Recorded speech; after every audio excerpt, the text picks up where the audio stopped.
Fad entrepreneurs. That's what my friend Kent Jones calls them. Fad entrepreneurs are all over the internet. They are business owners who claim to be successful, but lack all the tools one needs to be successful in business.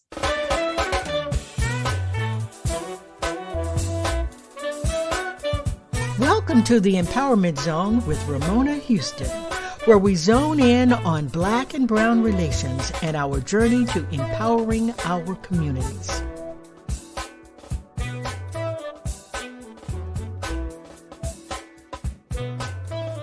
A marketing plan, a competitive advantage, financial capital, an operation strategy, a niche market. All of these are foundations of a business, but Fad entrepreneurs don't have them. Kent Jones is appearing for a second time on the Empowerment Zone, and he's all about helping others to build successful businesses. So Kent is a graduate of Morehouse College. He's a longtime friend, and he has been a successful entrepreneur, owning franchises in both Baskin-Robbins and McDonald's. He is also a husband and proud father of 3 boys. Hey, Kent, welcome back to the Empowerment Zone. Good morning. Excited to be here with you. Man, I think I shared it with you, but your episode that you did for us in 2020 was one of the highest listened to episodes last year. So I'm excited that you would join us for a second year. Well, I'm glad that that first one was successful, and I'm always here to support. Yes, well, as an entrepreneur, you have a lot of great advice to share with my audience, many of who are entrepreneurs or who want to move into that area. And so I'm really excited about the topic you chose today, Fad entrepreneurs. But before we get into the topic, of course, I need you to introduce yourself and tell us a little bit about you and your background, because it's a great way for my audience to connect with my guests, is getting to know them personally and professionally. So could you tell us about yourself? Well, my name is Kent Jones. I'm an alumni of Morehouse College, class of '94. Woohoo! When I commenced from Morehouse, I went to the University of Memphis and completed 3 years of a 5-year JD MBA program. I ended up leaving that program and purchasing 3 Baskin-Robbins franchises. I did the Baskin-Robbins franchises for 2.5, 3 years, and I sold those and got into McDonald's. At the time I became a McDonald's franchisee, I was the youngest Black franchisee. I sold my stores December 2019. How many did you have? How many McDonald's did you have? At the time that we sold, 6. But it varied throughout the year, sometimes a few more, sometimes a few less, as our company grew and shrank. But we did employ up to 600 employees seasonally. And since I have sold the stores, I've thoroughly been enjoying my semi-retirement. I have done a couple of workshops, and I actually have submitted a contract to teach entrepreneurship at a college. And until I get those contracts back in, I'll wait to announce that. But that is my future plans. Wow, you're retired at such a young age. How does it feel? Well, my children keep letting me know how old I am. So I keep telling myself it's young. They keep telling me it's not. But one of the things that I have discovered is, for so long, my work and my drive and where I went to school and what I did, I always thought that those were who I was.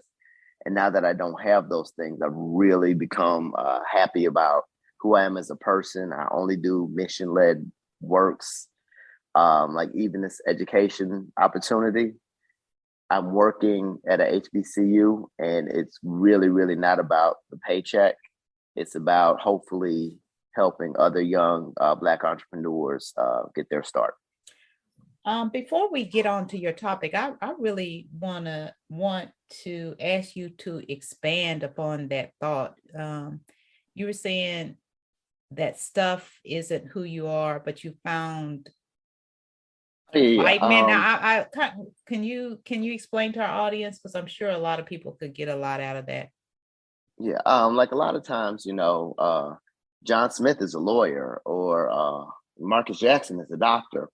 And we spend so much time in our careers. We spend so much of our days doing the work, coming home, just kind of having a respite just to go back to work.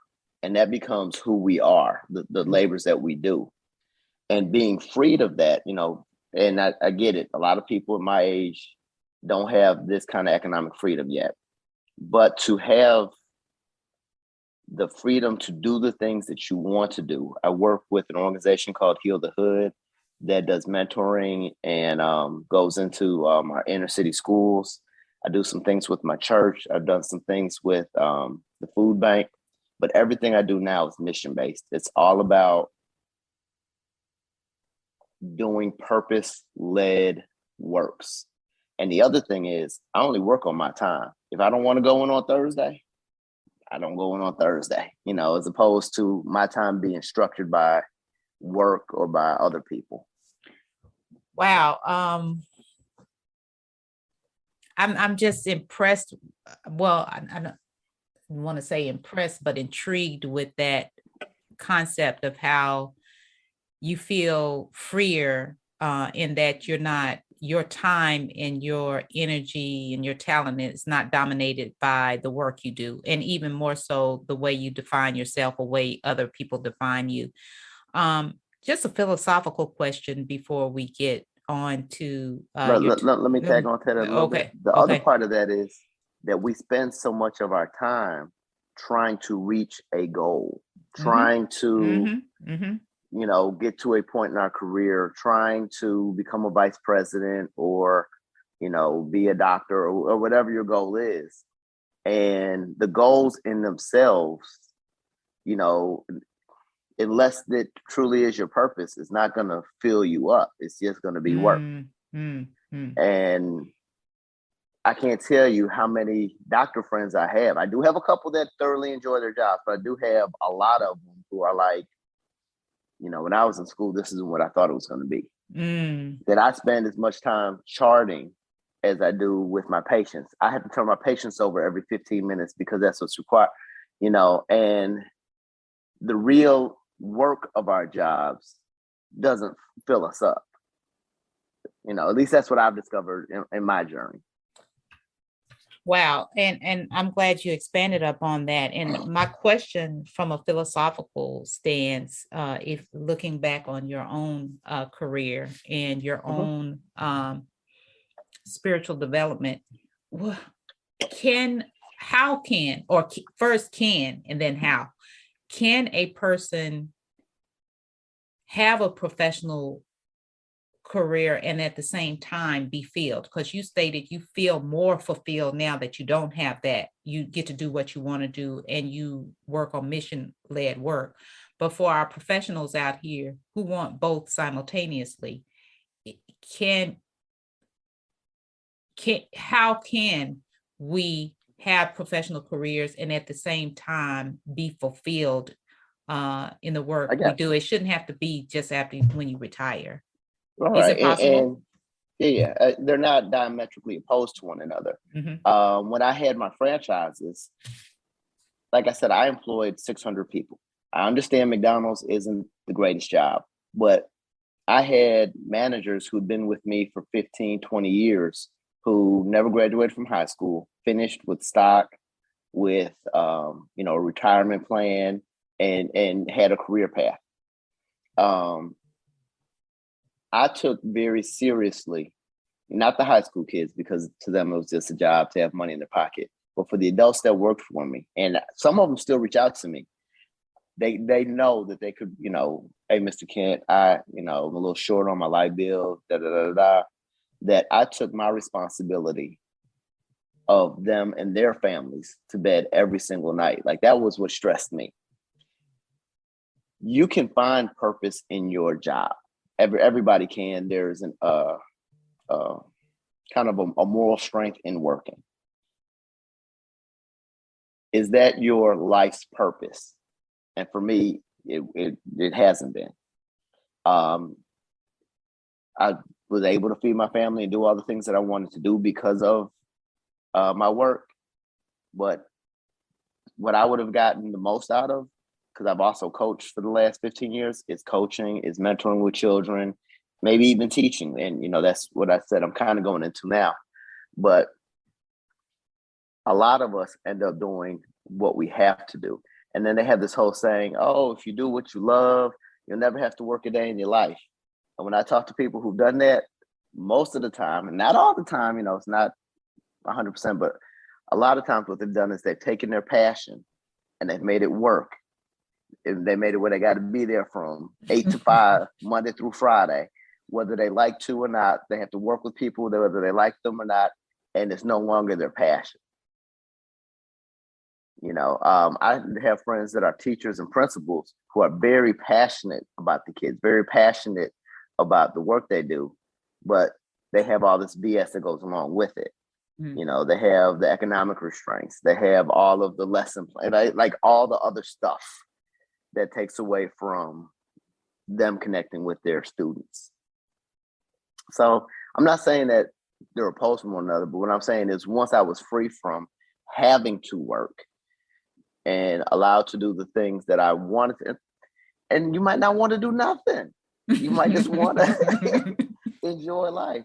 But they really have convinced us as a society as a whole, we're supposed to work till we're 60, 65 years old, and then sit on our butts and enjoy the fruits of our labor. Mm-hmm. I want to travel. I want to still be fit. I still want to be able to experience things as, I can't say a young man, I say a middle-aged guy.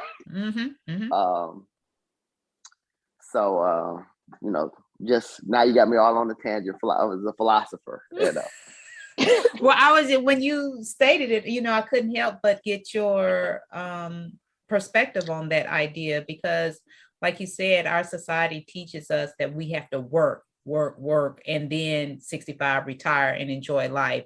And it just, from what you stated, you just found so much fulfillment after not having work, but some people do have to work, right? So right. How do we maintain a lifestyle where we are enjoying our work and enjoying our lives and not waiting till later to enjoy our lives? If I had that answer, I could make a whole lot of people happy. But there are a lot of things that we've all had to do with our jobs that we don't necessarily like. Mm-hmm. But those are the things that allow you, when you're not at work, to do the things that you want to do. Mm-hmm. Mm-hmm. Whatever, if you're a creative person, if you're a religious person, whatever your outlet is, whatever brings you happiness and joy, your job should be able, if you're working and you're working hard and it's just media work, because all of us ain't gonna be in a great mission-led job. We're not gonna be in our dream jobs. Some of us just got to get the jobs that pay the bills. But in order for me to make sense is that when I'm off work, I have to be able to do those things that feed me, feed me spiritually, feed me emotionally. And that's after I feed my children. That's the most important, that I feed my family and my children. But once the bills are paid, like, I have to have enough time to, indulge in the activities that pour back into me. Well, thank you so much for spending time to philosophize with us this morning. So tell us about this topic and your concept on Fad Entrepreneurs. I know you have a lot you want to share with us today, and so let's get right to it. Okay. Over the years, I have helped a lot of new business owners, whether it was helping them to find financing, whether it was helping them to develop their business plan, giving them direction, all these type of things. And what I noticed from 10 years ago to now is a lot of people are taking, not taking, a lot of people, when I say fad entrepreneurs, want to be bosses, want to be entrepreneurs, want to be, get the bag and all of these things. And when you look at Instagram and you look at the social media, these people have these boutiques, or they're selling lashes, or they're selling t-shirts, and they're doing all these things, and they're all making all this money. But we can know just from walking down the street that all these people ain't making all this money. But what it's done is created this illusion that, oh, I can create an internet store and make the bag.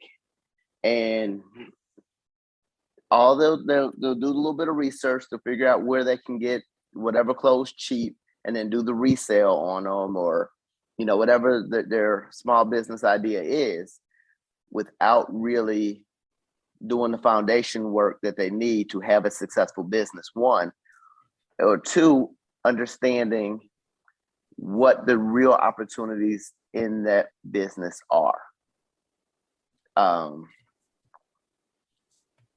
From the other side of it, I can tell you how many people have told me things like, oh yeah, I ordered this online and it took 3 months to come in. And that's because the person on the other end didn't have their systems in place when they started their business. I've seen people say, oh, y'all want to support this, that, and the other, but you won't support my small business when I'm starting out. And I'm like, well, you're selling t-shirts. All your friends have bought a t-shirt. These could be the greatest t-shirts in the world, but nobody else knows you had a t-shirt. You haven't done the marketing. You haven't done the investing. You haven't found your niche and how to market to them, like all of these things. And I have so many people within the last few years tell me they have these great ideas for business startups. And I used to really sit down and, talk about first steps and what they need to do. And I have really gotten to the point where I tell them, yeah, that's not going to work. And they'd be like, oh, but you don't know. I'm like, yeah, I kind of do. That's not going to work. And I don't like to be, a dream crusher, but I'm trying to be realistic. And if they haven't put in the real work, to be an entrepreneur or to be a quote unquote boss, and to really understand what that means, because they think that means they don't have to work for nobody else. I don't have to answer to nobody else. My time is my own time. And really, it's the opposite. You have so much less time until your business becomes a profitable living organism on its own. Even if you have other employees. And I can tell you from my experience, I told you I had 600 employees. And when McDonald's went to 24 hours, for the next 6 months, I didn't get a full night of sleep. But like, people have this image that if you're an entrepreneur, oh, I'm gonna drive around in my G-Wagon with my big bag and flies on everybody and post up on Instagram and show them how great it is. But so I totally get your concept about fad entrepreneurs, that they really aren't engaged in the real work. And you defined the real work as, building a foundation, understanding how your business is supposed to operate, or creating systems, and also marketing and making sure that your niche market knows that you exist. So can you, or will you expand upon those ideas and other advice you would give to entrepreneurs to make sure that we are not in the category of bad entrepreneurs? Well, the first thing that I would say is it is perfectly acceptable to have a side hustle. Like, everyone doesn't have to be a boss. You can do this on the side. You can do it small. You can make you some extra money, make you some good money. and it's, can be your side hustle. Do it for the right reasons. Don't do it because you've seen other people being, selling hair. So now you're going to say, hey, everybody sells hair. Your hair ain't no better, no different than anybody else's hair.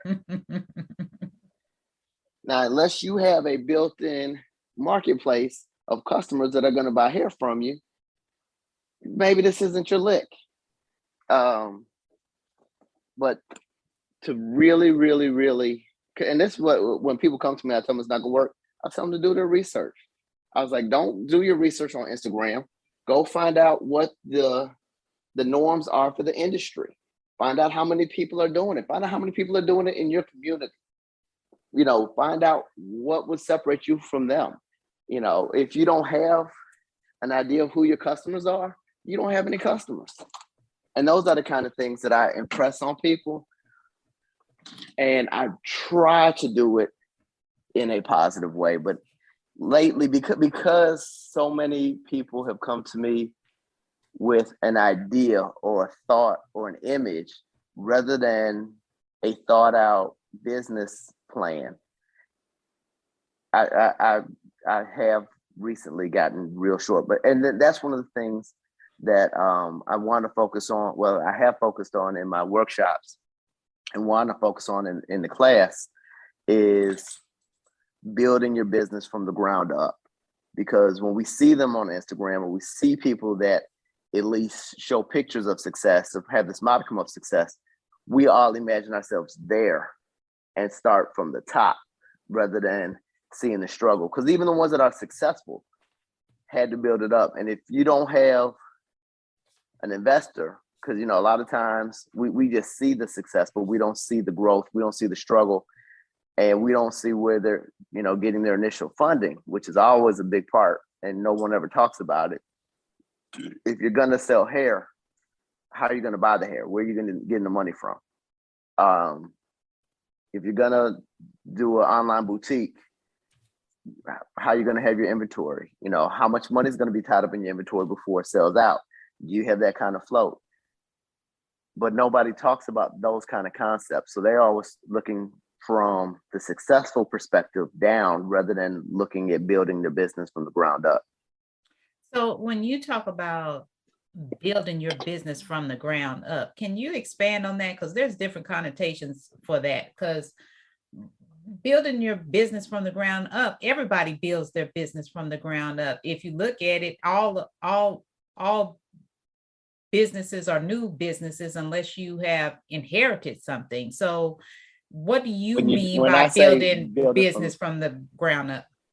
When I say building your business from the ground up, starting out with a strong business plan and a strong vision and plotting out your strategy from getting your business license to successful business and all the steps along the way. Most, and when I say most, I'm talking in the 90th percentile, businesses close within the first 3 years, usually because of either underfunding or because they don't have the customer base to support the product. Mm-hmm, mm-hmm. Understanding that slow growth is growth. A lot of people close their doors because they've been doing this for 6 months and they're in the same place they started. But they don't realize that, you have more exposure, just keep beating the sidewalk. But if they haven't made significant money, they feel like they failed. And that's why I talk about making sure you have sustaining capital, like we talked about in the last one, and funding and all of those kind of things. But when I say people that don't have a good foundation of building from the ground up, let's take the online boutique, for instance. They find out, oh, I can get these clothes from China. I found someone to set up my website. I take some pictures and I start. You haven't done any of the foundational work. You haven't, contacted the internet searches so that when people are searching for clothes, it comes to you. You haven't, done any kind of direct marketing. You haven't done any kind of financial planning. You just found some cute outfits took some pictures of it, found someone to do your website, and think you in business.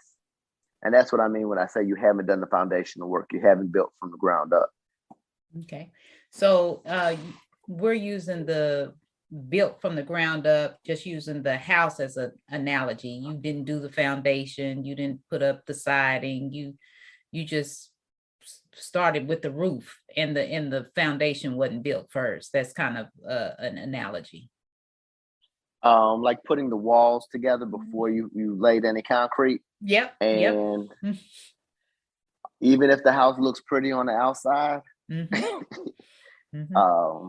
yeah, it's like it's that. made of straw. Yeah.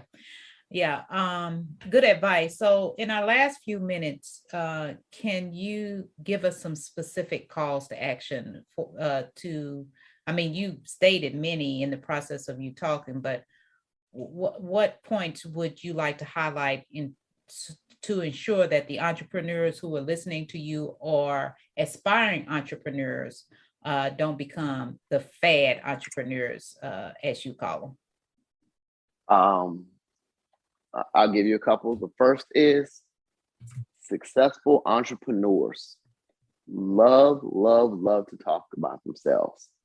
If there is someone that is doing what you want to do and is successful at it, reach out to them. Tell them you'd like to interview them, you want to talk to them. Have you a list of questions when you do. The things that you don't know, don't be afraid to ask. The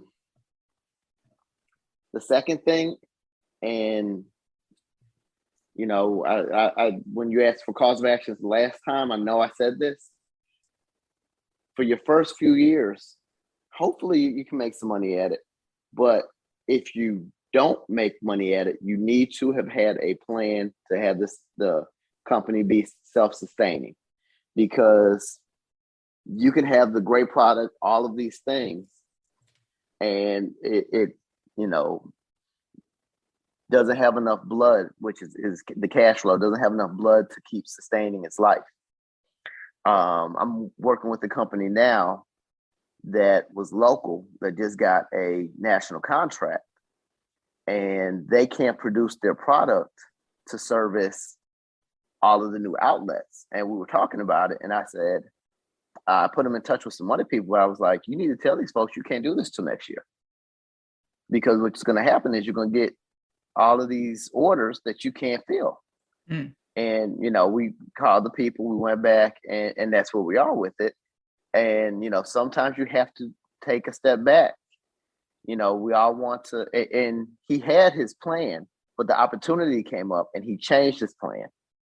And I was like, if you keep working your plan and you keep putting out a quality product, just like you got discovered here, you're going to still have that, but you're putting yourself in a position to fail when you do those kind of things.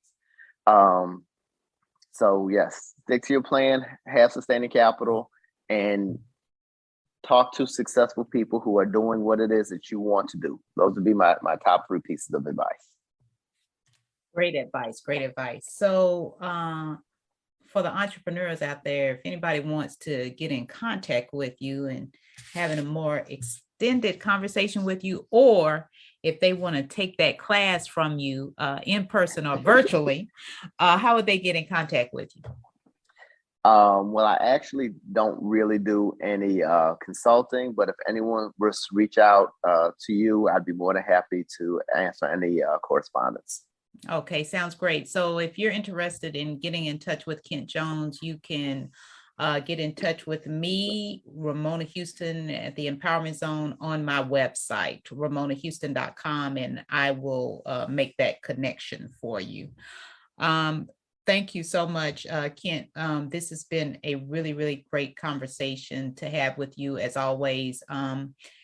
I would love to have you back to continue the conversation, because I'm sure one of the things that I learned from being a professor is that no one has the monopoly on knowledge, and that we can, he's a graduate of Morehouse. Okay, y'all, and he's showing his Morehouse t-shirt. I am a former professor of Morehouse. So one of the great things that I learned from being a professor is that not only are you there to teach, but you do learn a lot from your students, right? And so I'm sure I haven't you'll, taught yet. well, I'll that's let you what know. I'm saying. I'm saying you're going to learn from your students. So we'd love to have you back to tell us some of those things you learned from your students about entrepreneurship as well. And for those of you who lasted through our philosophical conversation to get to the entrepreneurship part of the conversation, y'all are the real heroes. Thanks, Kent.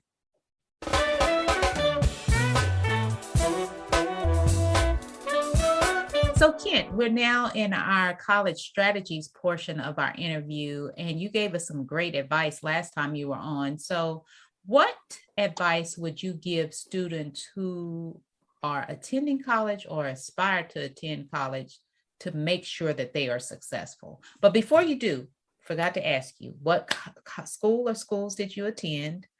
What were your majors, and what were your degrees? I went to Morehouse College. I graduated with a double major in economics and business administration. And I completed 3 years of a 5-year JD MBA program at the University of Memphis. Okay, great. So what is that strategy you have for college success? Despite what we think, most of your college grades are very, very subjective. Make sure all of your professors know who you are.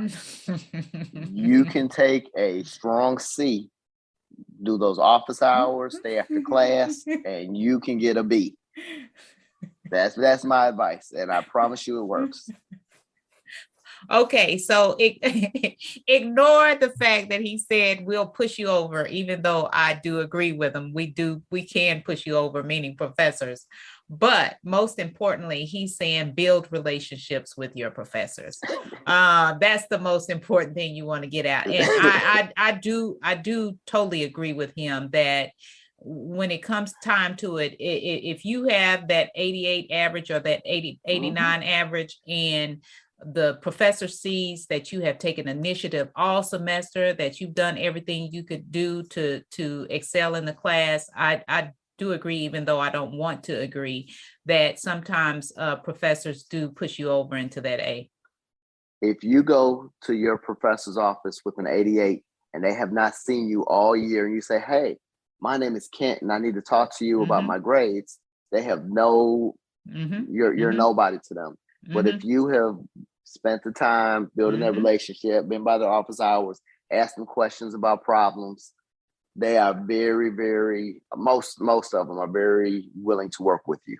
And that is so true. So make sure that you're not anonymous during the whole semester and all of a sudden show your face at the end of the semester. And it's other benefits that come along with that too, because professors are the ones who sit on these scholarship committees. They're the first ones to hear about scholarships, internships, professional development opportunities. So you want to develop those relationships with your professors beyond you seeking a great grade, but also because there's so many other things that professors can help you achieve throughout your matriculation. So thank you so much for that great advice, Kent. All right. Have a good evening. Okay. Thank you for joining us on the Empowerment Zone. A special thank you to the incredible team of the Empowerment Zone. Terry Gully, theme song, NADWorks, digital support, and of course, our featured guest. If you enjoyed my podcast, please subscribe. We are on all of your favorite podcast platforms. Be sure to rate us on Apple Podcasts too. Thank you for your continued support.